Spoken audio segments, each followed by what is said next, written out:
Hello, hello, hello. Welcome to Fit and Fabulous with me, Dr. Orlena. I hope that you are feeling fabulous, fabulous, fabulous. Well, that's it. This is it for me. It is the other side of 50. I am officially in my second half decade. And it's okay. It's absolutely okay. I've thought that, suddenly I would be like, oh my goodness, I can't move and I'm really, really old. But no, guess what? I'm just a day older than I was yesterday. So we went to Pisa with my family, with my kids and my brothers and sisters and my parents who split up like 30 years ago. And it was wonderful. The weather was not great, I have to confess. It rained, but we had a fabulous time. And as ever, we did some eating. And I thought it would be really interesting to use this trip as an example of social eating, because I know that social eating is a really big hurdle for many of you. And I also think that social eating is a muscle. It's a skill that you need to learn and that you practice. And it's about getting the balance right. And it is something that there is no right or wrong answer to. But I know that for many of you, it really is one of the big problems that makes you feel like, oh my goodness, it would be easy to nail this healthy eating thing if only I could just eat by myself all the time and never have to deal with other people, either in my family. It might be that you are trying very hard to eat healthily and your partner or your kids or other people around you really aren't supporting you. So I've spoken to people who say, my partner just brings back junk the whole time and I find myself eating this junk, whereas if I was just by myself, I wouldn't be eating this junk. Or it could be that you're going out to social events, perhaps on holiday like me, or just any other social events. And sometimes there isn't any other food. And sometimes it's just that you see other people eating and you think, oh, I'm going to join in. It's great.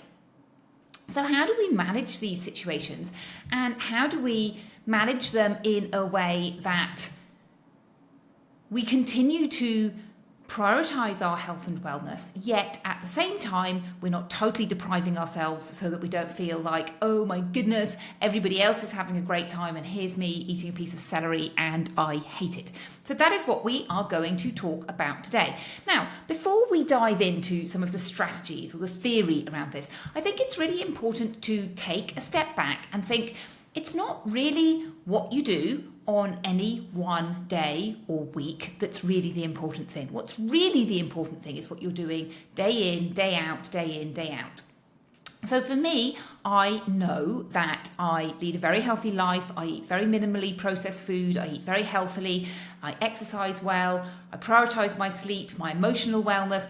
So I'm basically ticking all the boxes. And then I'm going away to Pisa, which is clearly in Italy. And in Italy, guess what they eat in Italy? They eat pizza and they eat pasta, which is not really my style of eating. But I'm there were 12 of us. So I can't carry on eating in exactly the way that I want to. Having said that, for me, it's more about maintaining my health and wellness and energy levels rather than worrying about weight loss and things like that. So for me, I know that if I'm not eating in a way that I want, so if I'm eating lots and lots of what I call white refined carbohydrates, aka sugar and flour, then I'm just going to feel energy drained, and it impacts my body. If I'm eating at different times, it can impact my sleep. And you never sleep very well when you're away, or at least personally I never do. I can be in the best place ever, but it's a different bed, so I don't sleep well, and perhaps there's noise and other things going on. So it's really about trying to maintain as much as you can, but in a way that you enjoy. So before you go to any social event, there are basically 3 different strategies that you can use. And you may have heard me talk about this before, because this is a system. It's one of the systems that I teach my clients, and it's one of the systems that I use myself as well. And it is a system that you can come back to. So if you think that, oh my goodness, this is getting on top of me, go back to the system and start looking at it again. So you have 3 options. Number 1, you can totally indulge. And I think this is probably, if you're at the beginning of your health and wellness journey, this is the one that is the easiest to do. You're just going to say, I'm going to take this out of healthy eating. I'm just going to go with the flow. I'm going to eat and I'm going to drink and do whatever happens and just not worry about it. And that's perfectly fine. That's an option to take. And then what I'm going to do is I'm going to get back on track and get back to my healthy eating and looking after myself after the holiday or whatever the event is. So that is option number 1. Option number 2 is the total opposite. And you can say, do you know what? I am going to stick to my guns and I'm going to eat in exactly the way that I want to eat, even though I'm going on holiday or I'm going to this social event. Now, you have to be honest with yourself and have a think about, well, what obstacles are you going to face? So if you're going away and you're by yourself, that might be a feasible thing to do. But if you're going away and you're with lots of other people, that might not be a feasible thing to do. And equally, if you're going to a social event, what does that mean? Does that mean you're going to have to bring your entire own food because there isn't going to be any food that's there? Or does it mean that, you can have some of the food that's there or not other food? So being really clear what that involves. Now, the other option number 3 is a sort of halfway house. So you could say, for example, do you know what? I'm going to have 1 glass of wine and then I'm going to stop. Or I'm going to have 1 slice of cake and then I'm going to stop. So you're not totally indulging. You're not doing like everything all out. You're going, okay, I'm going to have a small piece. I'm going to have a little bit of the stuff that I don't really want to be eating anymore. Now, it does depend where you are in your health and wellness journey. If we're talking about sugar and people have decided to reduce dramatically the amount of sugar that they are eating, a lot of people to begin with find it much easier to totally cut it out rather than have a little bit. Having a little bit is a little bit like poking yourself in the face going, do you want it? Do you want it? Do you want it? And that is coming back to discipline and saying, hey, you know what? You're giving yourself an option. And at some stage, you're going to make, in inverted commas, the wrong decision, the decision that you don't want to make. Whereas a lot of people find, actually, do you know what? If I exclude sugar entirely, I take that decision away and I don't have to think about it. I can just get on with my life thinking about the stuff that I want to think about rather than trying to think, do I want sugar or not? So those are your 3 options. 1, total indulgence. 2, totally stick to whatever it is that you're doing. Or 3, have a little bit of a halfway house. And I think it really is important to know where you are in terms of your healthy eating. And as you get further along your journey, as you find it easier and easier to be a healthy eater, as those habits get more oak tree habits, you are going to find that it will be easier to do number 2 or even number 3, if that's possible, rather than number 1. So what did I do when I went to Pisa? Well, it was difficult. Pisa is a really small town, and ideally I would go to the supermarket and buy lots of fruit and vegetables and things like that, so that we've got things like that. But they didn't actually have any great supermarkets there. They have so they didn't really have very many supermarkets. They have what I would call corner shop, little tiny supermarkets that are A, super expensive, and B, don't really have the stuff that you want. So we did do some of that. We did have some fruit and vegetables. The first thing I did was go out and get some fruit and vegetables. I realized I should have just bought as much as I could have on that first day because it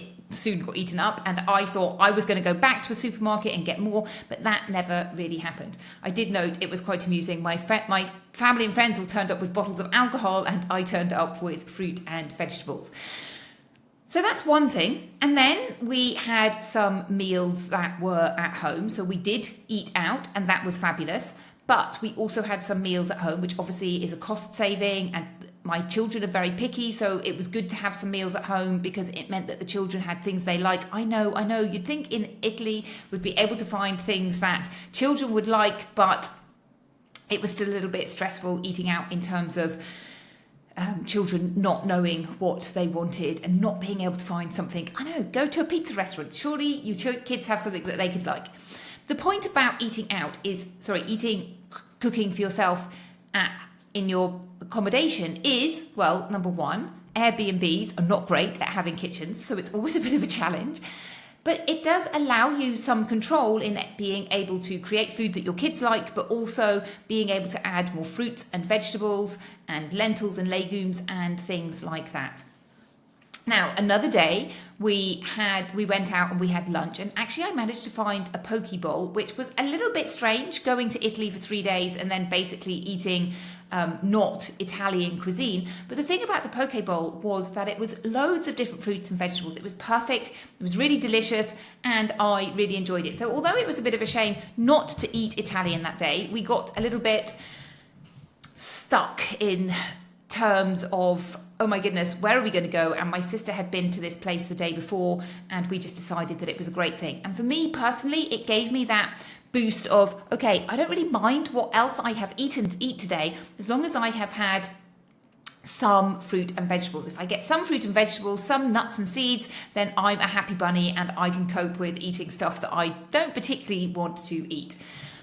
What else did we do? When we went to a restaurant, so we had another day where we went to a restaurant and it was just adults, the children had gone off bowling at this stage.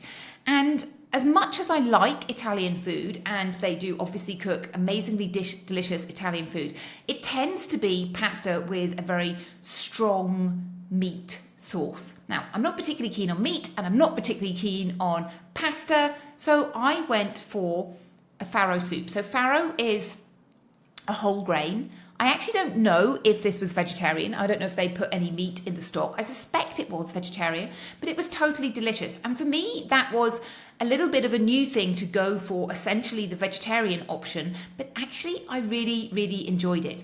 And part of my brain was saying, well, it's just vegetables, you're paying quite a lot of money for a plate of vegetables. But another part of me was, but this is really tasty. And we ended up, tasting other people's, long story, but we ended up, trying other people's dishes. And I really thought that mine was the best for me. The others were delicious, but I didn't want to eat a whole plate of pasta and rich meat sauce. So that was a good option, looking for a vegetable or vegetarian option, which often has more vegetables in it. And then, of course, I totally indulged in having tiramisu. You can't go to Italy without eating tiramisu. Absolutely delicious, and really enjoyed having a dessert and a treat. More wine, more alcohol than I would normally drink. Normally, I don't drink anything these days at home. But, it was my 50th birthday and my family have come from England to Italy to come and celebrate with me. So, yes, I had some alcohol. And what I would say regarding alcohol is if you can drink it before, like earlier in the evening, as opposed to just before you go to bed, it's going to have less of an impact on your sleep. Now, I have to confess, being now 50, well, actually for the last several years, I have found that alcohol really impacts on my sleep. And that is something that happens to women who are perimenopausal or menopausal, that alcohol really has a much bigger impact than it used to on sleep. And for that reason, that's one of the main reasons that I choose not to drink alcohol, because I just feel tired the next day and I don't want to feel tired.